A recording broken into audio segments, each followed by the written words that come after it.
Bonjour les amis, j'espère que vous allez bien. Alain Foka a sorti une vidéo récemment, ça fait 2 jours, sur la menace qui pèse sur l'Afrique, où il a rappelé l'histoire, voilà, l'histoire de la traite négrière, de l'esclavage. Il a également parlé de l'AES, il a également parlé même de la Guinée, voilà. Il a fait comme d'habitude sur 55 minutes, il a dépeint un peu les difficultés qu'on retrouve actuellement en Afrique. Et il a parlé également du fait que l'Afrique aujourd'hui doit pouvoir se réveiller. Mais ce qui est intéressant, ce qu'on va parler dans cette vidéo, c'est le fait que sur Telegram, je l'ai vu dans la chaîne YouTube Pensée Kamit, parce que je le suis régulièrement.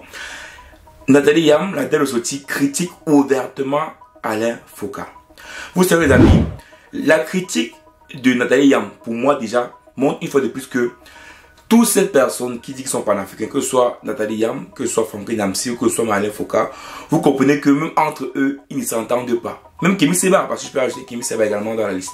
Pourtant, tous ont quasiment le même narratif, oui, parce qu'ils n'ont pas réellement le même narratif, parce que vous allez voir que par exemple Nathalie Yam, elle va parler beaucoup plus de l'AES, voilà, elle avait l'AES, mais elle a aussi avec la Russie. Or, on sait particulièrement que la Russie n'est pas le pays qui va favoriser le développement de l'Afrique. Et on voit Alain Foka également qui essaie de, tant bien que mal, de réveiller la conscience africaine, bien que même dans ses phrases, dans ses paroles, dans ses chroniques, on l'a vu, et je pense que Nathalie Yam l'a dit ici clairement, il y a certaines personnes en Afrique qui ne critiquent pas, alors qu'ils ne font pas mieux.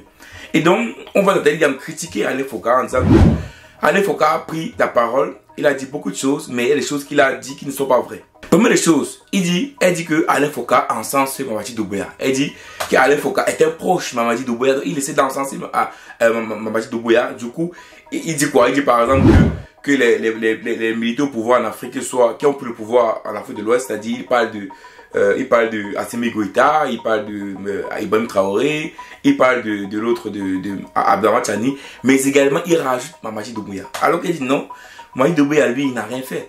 Ces 3 États-là, eux, ils ont fait quelque chose de concret, de ferme. C'est pour ça d'ailleurs que la France est en train de mettre les bâtons dans les roues. Alors que Mamadi Doumbouya, lui, n'a aucun problème avec Paris, n'a aucun problème avec Washington, parce que lui, il fait ce qu'il veut. Donc lui, elle dit clairement, c'est là que le fait qu'il encense Mamadi Doumbouya, il est un proche de Mamadi Doumbouya et donc un proche de la France. Et vous savez que Alain Foka, lorsqu'il inaugure, je pense que Mansa, ils sont également là. La première même, je crois que c'est la première côte de Mansa, ils sont allés le faire où? Ils sont allés faire en Guinée en présence de qui? De Mamadi Doumbouya. Et donc elle dit que c'est un proche de Mamadi Doumbouya. Ensuite, elle dit également que parler de l'inflation au Niger, au Mali et au Burkina Faso, sans parler de l'inflation également en Guinée, est également une preuve qui montre que Alain Foka est un proche, encore une fois, de Mamadi Doumbouya et donc un proche de la France. Donc pour elle, c'est quoi? Comment tu peux encenser Mamadi Doumbouya avec les autres présidents de l'AES en disant que eux, ils veulent un changement profond en Afrique. Mais en même temps, lorsque tu parles de l'inflation, tu ne parles pas de Mamadi Doumbouya. Tu l'écartes de ces 3 personnes-là.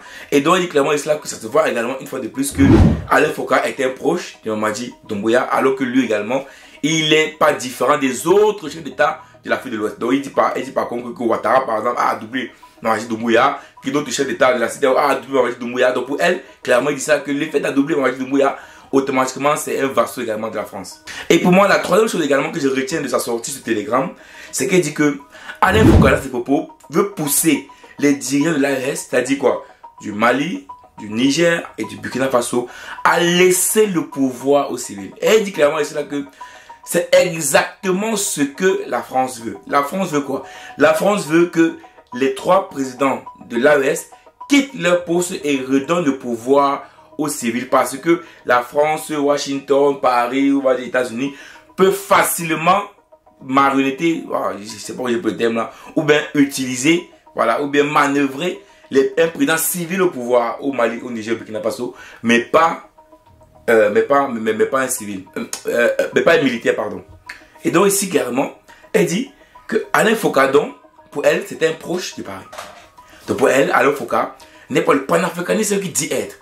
Alain Foka est juste un envoyé, et comme beaucoup de personnes disent qu'il a fait 30 à RFI, de la quitter RFI comme ça pour faire croire aux gens que non, c'est un vrai panafricain, mais voilà, mais quand tu suis ses propos, tu as l'impression que son intention n'est pas vraiment de donner la bonne information africaine, de lever les consciences africaines, mais non seulement d'essayer de travailler pour la France et donc de mettre, voilà, de pérenniser d'abord les présidents africains qui sont pour la France, mais également de retirer, de faire l'effort de retirer cet chef d'État militaire qui veut le changement en Afrique, surtout en Afrique de l'Ouest. Et les amis, donc, après avoir suivi tout ça, moi j'aimerais te demander, qu'est-ce que tu penses de ça? Qu'est-ce que tu penses de ça? Voir Nathalie Yam critiquer ouvertement Alain Foka. On a vu récemment même qu'il mis Alain Foka également, qu'on a posé une question sur Franklin Amsi. Il a dit, non, moi j'ai pas de problème avec eux, c'est normal, ils ont la même lutte, mais à sa réponse, on sentait que Alain Foka n'était pas trop pour le narratif de Nathalie Yam, ni pour le narratif de Franklin Amsi, et même Kémy Séba, pareillement, quand on lui a posé la question, on sent que même Kémy Séba pour lui dit, voilà, moi je suis avant Alain Foka, dans Alain Foka, il doit respecter ceux qui étaient là depuis le combat, mais lui, on n'est pas très sur son combat. Vous comprenez que, même entre eux, c'était un panafricain, bon, je ne peux pas dire que tu n'étais pas un panafricain, je ne veux pas que tu étais panafricain, mais c'était une personne qui s'est fait la lutte pour la liberté de l'Afrique. On voit que même entre eux, ils ne s'entendent pas.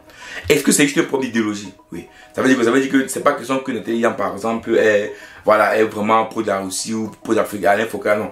Est-ce que vous pensez que c'est juste un problème d'idéologie? C'est-à-dire le fait que chaque personne n'a pas la même idéologie. Et d'ailleurs, Alain Foka l'a bien mentionné en disant que lui, par exemple, il dit, lui, il aime bien Kémy Séba, mais lui, Kémy Séba est sûrement là pour crier, a fait libération, machin. Mais concrètement, il ne fait rien. Concrètement, sur le plan concret, physique, il ne fait rien. Alors que lui, il dit, c'est pour ça que j'ai créé Mansa, c'est parce que je veux apporter quelque chose de concret et pas seulement crier. Donc, vous voyez, ici là que, quand Alain Foka dit ça, sa vision, sa manière de faire est totalement différente de Kémy Séba. Même comme on a l'impression qu'ils ont quand même le même combat, le fait de libérer l'Afrique. Pareil pour Nathalie Yam, pareil pour Franklin Yamsi, qui fait beaucoup de directs. Franklin Yamsi, par contre, où il parle de ce qui se passe en Afrique, il parle de ce qui se passe en Occident, il parle de comment on peut libérer l'Afrique. Vous voyez, par exemple, Alain Foka ne fait jamais les directs. Donc, vous comprenez cela que chaque personne a sa manière de penser. Donc, moi, je me dis tout pour savoir, est-ce que tu penses que chaque personne d'entre eux a une idéologie différente, mais ils tous ont le même combat sur libérer l'Afrique? Ou tu penses que réellement, Alain Foka, par exemple, était un émissaire de la France, Nathalie Yam est une émissaire, par exemple, de la Russie, où elle fait la propagande russe au niveau de l'Afrique. Kémy également fait la propagande russe, parce qu'il faut le dire également, lui également, il fait la propagande russe en Afrique, et que, voilà, c'est pas vraiment panafricain, et que son idéologie, c'est derrière la France, ou que Franklin Yam, par exemple, lui, était vrai panafricain qui veut vraiment apporter l'Afrique.